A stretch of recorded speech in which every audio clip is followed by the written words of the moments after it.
നമസ്കാരം, പുതിയൊരു വീഡിയോയിലേക്ക് എല്ലാവർക്കും സ്വാഗതം. ഇവിടെ കുറെ ടീം വന്നിട്ട് അശ്വന്ത് കോക്കിന് എന്തോ മൂക്കില് വലിച്ചു കയറ്റും എന്നൊക്കെ പറഞ്ഞ് കുറെ സിനിമാക്കാർ വന്നിട്ട് കണ്ടു.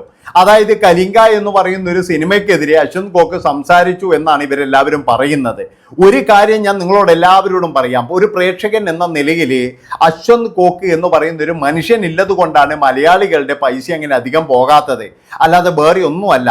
ഉള്ള കാര്യം എന്താ പറയുന്നതിന്, അശ്വന്ത് കോക്ക് പറയാതെ അശ്വന്ത് കോക്കിന്റെ റിവ്യൂ കേൾക്കാതെ തിയേറ്ററിൽ പോയിട്ട് ദുരന്തമായി മാറിയ ഒരുപാട് സിനിമകളുണ്ട്. ഉദാഹരണം എന്ന് പറഞ്ഞു കഴിഞ്ഞാൽ ഇപ്പൊ ദൃശ്യം 3 എന്ന് പറയുന്ന ഒരു സിനിമ, ആ സിനിമയിൽ എന്ത് മണ്ണാങ്കട്ടയാണുള്ളത്.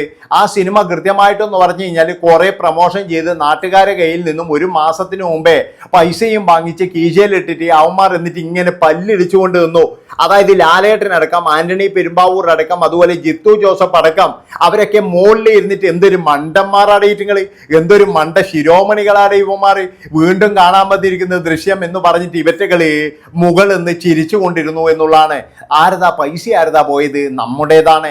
അതുപോലെ തന്നെ ഇപ്പൊ ഇറങ്ങുന്ന ഊളപ്പടങ്ങള്, ഒരു നിലവാരവും ഇല്ലാത്ത സിനിമകള്, ഒരു കഥയുമില്ലാത്ത സിനിമകള്, തലിയും പാലുമില്ല, കുറെ പൈസ കൊണ്ടുവന്ന് ഇറക്കാൻ വേണ്ടിയിട്ട് എവിടെന്നെങ്കിലും കുറെ നിർമ്മാതാക്കള് ഇങ്ങനെ കൊണ്ടുവന്ന് തള്ളിയിട്ട് ഇതൊക്കെ മലയാളികളുടെ അണ്ണാക്കിൽ വലിച്ചു കയറ്റാതെ നിങ്ങളൊരു കാര്യം ചെയ്യും, സ്വയം ഇട്ട് കൂട്ടിയിട്ട് കത്തിച്ച് വലിച്ചോന്നേ എനിക്ക് പറയാനുള്ളൂ. അതായത് ഇവരൊക്കെ അശ്വന്ത് കോക്കിനെ പറയാൻ ആരാണ്? അയാൾ സിനിമേന്റെ റിവ്യൂ അറിയുന്നുണ്ടെങ്കിൽ അത് അയാളുടെ ഇഷ്ടമാണ്. നിങ്ങൾ എല്ലാവരും ചേർന്നിട്ട് അശ്വന്ത് കോക്ക് കഥ പറഞ്ഞു. അശ്വന്ത് എന്ത് മാങ്ങാത്തോലി കഥയാണ് ഈ കലിംഗയിലുള്ളത്. അതുപോലെ തന്നെ ഇതിനിടയ്ക്ക് ഒരുത്തം വന്ന് പറയുന്നുണ്ട് അവന്റെ കഥ പറഞ്ഞു. എന്ത് സിനിമയാന്ന് നിങ്ങളൊക്കെ ഇറക്കുന്നത്? നിങ്ങളൊക്കെ നല്ല സിനിമ ഇറക്കി കഴിഞ്ഞാൽ കൃത്യമായിട്ട് കാണാൻ ആളുണ്ടാവും. ഇപ്പൊ എന്തുകൊണ്ടാ ബാലൻ എന്ന് പറയുന്ന സിനിമ എന്തുകൊണ്ടാ ഓടുന്നത്? അതിൻ്റെ അകത്ത് കൃത്യമായിട്ടുള്ള ഒരു കയ്യൊപ്പുണ്ട്. ചിദംബരം എന്ന് പറയുന്ന ഒരു സംവിധായകൻ, ആ സംവിധായകൻ വളരെയധികം ശ്രദ്ധയോട് കൂടിയിട്ട് മാത്രമേ സിനിമ എടുക്കത്തുള്ളൂ. അതുകൊണ്ട് തന്നെ അവരുടെ സിനിമയെല്ലാം ഓടുന്നുണ്ട്. അതെന്തുകൊണ്ടാണെന്ന് ആദ്യം തന്നെ നിങ്ങൾ പോയിട്ട് ഇതിനെ പറ്റിയിട്ട് ഒരു ധാരണ ഉണ്ടാക്കിയിട്ട് വാ. അല്ലാതെ എന്തെങ്കിലും ഒരു സിനിമയും എടുത്തു വെച്ച് അത് നാട്ടുകാർ മുഴുവൻ കാണണം. ഒന്നുകിൽ എന്ന് പറഞ്ഞു കഴിഞ്ഞാൽ ഏതെങ്കിലും ഗൾഫുകാരനോ അല്ലെങ്കിൽ ഏതെങ്കിലും യൂറോപ്യൻ മലയാളികൾക്ക് ഒരുപാട് പൈസ ഉണ്ടാവും, കഴപ്പ് കയറിയിട്ട് അവന്മാർ വന്നിട്ട് എങ്ങനെയെങ്കിലും ഒരു സിനിമ ഉണ്ടാക്കണം. അതിൻ്റെ അകത്ത് വരുന്ന ആരെയെങ്കിലും ടുറ്റു ആക്കണം. അതിനു വേണ്ടിയിട്ട് ശ്രമിക്കുന്നു. അല്ലാതെ ഇവറ്റകൾക്കൊന്നും സിനിമ വിജയിക്കുകയും വേണ്ട, ഒരു തേങ്ങാക്കൊലിയില്ല. ഇപ്പൊ കലിംഗ എന്ന് പറയുന്ന സിനിമയായാലും അതുപോലെ തന്നെ പല സിനിമയായാലും ഇതൊക്കെ എന്ന് പറഞ്ഞു കഴിഞ്ഞാൽ OTT-യിലൊക്കെ വന്നു കഴിഞ്ഞാലാണ് എല്ലാവരും കാണുന്നത്. എന്താണെന്ന് വെച്ചാൽ ഇവർക്ക് എല്ലാവർക്കും അറിയാം. അതായത് ധ്യാൻ ശ്രീനിവാസൻ എന്ന് പറയുന്ന ഒരു വ്യക്തി, അയാളുടെ സിനിമ എന്ന് പറഞ്ഞു കഴിഞ്ഞാൽ ഒരുപാട് സിനിമ നമ്മൾ പോയി കണ്ടു. പക്ഷേ അയാൾക്ക് സിനിമ തിരഞ്ഞെടുക്കാൻ അറിയാത്തത് കൊണ്ടാണോ അല്ലെങ്കിൽ അയാൾക്ക് ഇങ്ങനെ മതി എന്ന് പല സംവിധായകർ വിചാരിക്കുന്നതുകൊണ്ടാണോ എന്നറിയില്ല, ഒരു സിനിമ പോലും മെച്ചപ്പെടുത്താൻ അദ്ദേഹവും ശ്രമിക്കാറില്ല, അതുപോലെ തന്നെ സംവിധായകരും നോക്കാറില്ല. ഇവരെയൊക്കെ വെച്ചിട്ട് ആഴ്ചക്കാഴ്ചക്ക് ഇറക്കുന്ന സിനിമ പോയിട്ട് നമ്മൾ കാണണം എന്ന് പറഞ്ഞു കഴിഞ്ഞാൽ എവിടെയാ അതിൻ്റെ ലോജിക്ക്? അല്ല, ഇവരെന്തിനാ ഇങ്ങനെ ഉളപ്പടം ഇറക്കുന്നത്? ആദ്യം തന്നെ എന്ന് പറഞ്ഞാൽ സ്വന്തം കുടുംബത്തിനും അല്ലെങ്കിൽ ഈ പടം എടുക്കുന്ന എനിക്കോ കാണാൻ കഴിയുമോ എന്നുള്ളൊരു ചിന്തയെങ്കിലും വേണം.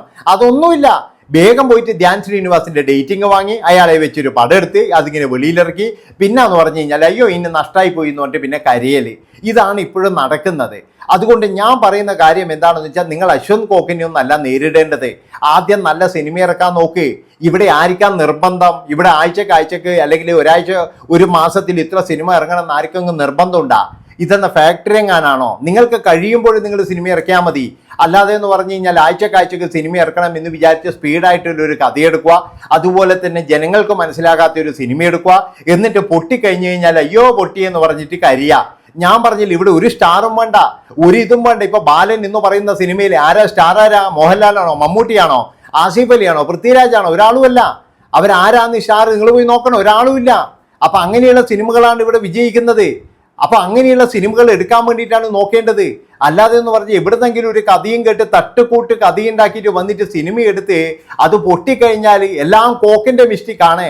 കോക്ക് എന്ന് പറയുന്നവൻ റിവ്യൂ പറഞ്ഞുകൊണ്ട് എൻ്റെ ഇത് പൊട്ടിച്ചു, കോക്ക് എന്നെ വളരെ മോശമായിട്ട് അപമാനിച്ചു.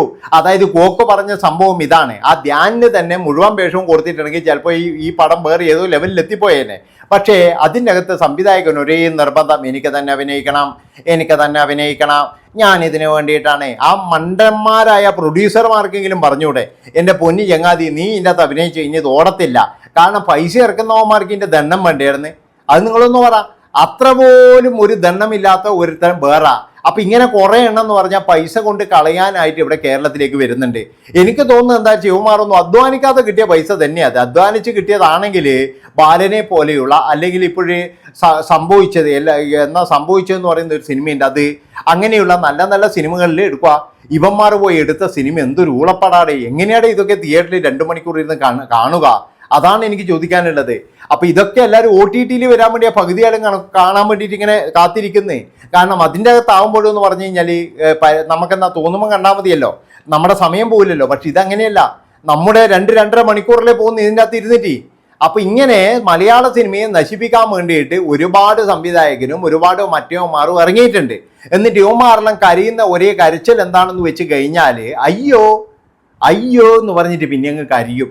അതായത് അശ്വന്ത് കോക്കാണ് ഇതിനെല്ലാം കാരണം. അശ്വന്ത് കോക്കിനെ അങ്ങ് അറസ്റ്റ് ചെയ്ത് ഇല്ലാതാക്കണം, അശ്വന്ത് കോക്കിനെ നമുക്ക് അങ്ങ് ഇതാക്കണം. ഏതായാലും ഒരു കാര്യം ഞാൻ നിങ്ങളോട് പറയാം, അതായത് നിങ്ങൾ പ്രതികരിച്ചു കൊണ്ടിരിക്കുമ്പോഴും നിങ്ങൾ നാറുന്നതല്ലാതെ അശ്വന്ത് കോക്കിന് ഒരു നാറ്റവും ഉണ്ടാവില്ല. അയാൾ വീഡിയോ ഇട്ടിട്ട് ഇങ്ങനെ പൈസ ഉണ്ടാക്കിക്കൊണ്ടിരിക്കും. ഇപ്പോഴെന്ന് പറഞ്ഞ് സുരേഷ് ഗോപിന്റെ മോൻ വന്നിട്ട് തെറി വിളിച്ചു. സുരേഷ് ഗോപിന്റെ മകൻ വന്ന് തെറി വിളിച്ചപ്പോൾ തന്നെ എന്ന് പറഞ്ഞാൽ ഇയാൾ വീഡിയോ ഇട്ടിട്ട് അതിൻ്റെ അകത്തൊന്നും ലക്ഷങ്ങൾ ഉണ്ടാക്കി എന്നാണ് അറിയാൻ കഴിഞ്ഞത്. അപ്പൊ അവിടെ ആരാ ജയിച്ചത്? അശ്വന്ത് കോക്കിനല്ലേ? സുരേഷ് ഗോപിന്റെ മോൻ എന്തെങ്കിലും കിട്ടിയോ? അവനിന് പടം കിട്ടിയോ? ആദ്യം തന്നെ നിങ്ങളൊരു കാര്യം ആലോചിക്കുക, അതായത് ഈ അഭിനയിക്കാൻ അറിയാത്ത ആൾക്കാരൊക്കെ ആണെങ്കിൽ ചെറിയ പൈസക്ക് പടം ഇറക്കാൻ നോക്കുക. ഇപ്പം മലയാള സിനിമക്ക് എന്ന് പറഞ്ഞു കഴിഞ്ഞാൽ, അതായത് ചെറിയ ആൾക്കാരെങ്ങാറ്റാണെങ്കിൽ 1 കോടിയോ 1.5 കോടിയോ ബഡ്ജറ്റ് പോകാതു. അതിൽ കൂടുതൽ പോയി കഴിഞ്ഞാൽ എൻ്റെ പൊന്നു മക്കളെ തിയേറ്ററിൽ നിന്നൊന്നും അത് പിരിഞ്ഞു കിട്ടത്തില്ല. അതായത് നിങ്ങൾ ഈ മറ്റേ എന്താ പറയേണ്ടത്, ഇവരെ ഈ നമ്മുടെ വെള്ളം മുരളീനെ പറ്റിച്ച പോലെ അവന് ഇത്ര കൊടുക്കണം ഇവൻ അത്ര കൊടുക്കണം എന്നൊക്കെ പറഞ്ഞിട്ട് നിങ്ങൾ എല്ലാവരും ചേർന്ന് പറ്റിക്കും. അവസാനം എന്ന് പറഞ്ഞ് കഴിഞ്ഞാൽ പ്രൊഡ്യൂസർ വന്ന് കുത്തുവാള എടുത്തതിന് ശേഷം അയാൾ ഇവിടെ വന്ന് വലിയ വായിൽ നിലവിളിക്കും. അതല്ലേ ഇവിടെ നടന്നുകൊണ്ടിരിക്കുന്നത്. ഇപ്പൊ ഇതിനിടയ്ക്ക് സുധീഷ് എന്ന് പറയുന്ന ഒരു സിനിമ എടുത്തു. സിനിമ എടുത്തിട്ട് നാട്ടുകാർ പിരിവിട്ടിട്ട് വേണം അവൻ്റെ കടന്നു തീർക്കാൻ വേണ്ടിയിട്ട്. അല്ല, ഈ സുധീഷ് എന്ന് പറയുന്നവനോട് എനിക്ക് ചോദിക്കാൻ, എനിക്ക് ബോധമില്ലേ? നിന്നെ വെച്ചിട്ട് 4.5 കോടി മുടക്കിയിട്ട് ഒരു സിനിമ എടുക്കാന്നാണ് എനിക്ക് ബോധമില്ലേ? നിനക്ക് എത്രയാ പ്രതിഫലം തന്നിരിക്കുന്നത്? അതുപോലെ വെള്ളം മുരളിയേട്ടനോട് ചോദിക്കുന്നതും അത് തന്നെയാണ്. 25 കോടി എന്ന് പറയുമ്പോൾ അങ്ങ് തള്ളി കൊടുക്കാൻ വേണ്ടിയിട്ട് അതിൻ്റെ അകത്ത് എന്താ ഉള്ളതെന്ന് പോയി നോക്കണ്ടേ? നിങ്ങളൊരു ബിസിനസ്സുകാരനല്ലേ? അപ്പൊ ഇങ്ങനെ പല തരത്തിലെന്ന് പറഞ്ഞാൽ വെട്ടിപ്പും തട്ടിപ്പുമായിട്ട് നടക്കുന്ന കുറേ സംവിധായകരുണ്ട്. അവരുടെയൊക്കെ ഇടയിൽ കിടന്നിട്ട് എന്ന് പറഞ്ഞു കഴിഞ്ഞാൽ അങ്ങോട്ടോ ഇങ്ങോട്ടോ നൂൽപാലത്തിൽ നിൽക്കുന്ന പോലെ കുറേ നിർമ്മാതാക്കളുണ്ട്. ശരിക്കും ഇവരെയൊക്കെ പറ്റിക്കുകയാണ് ചെയ്യുന്നത്.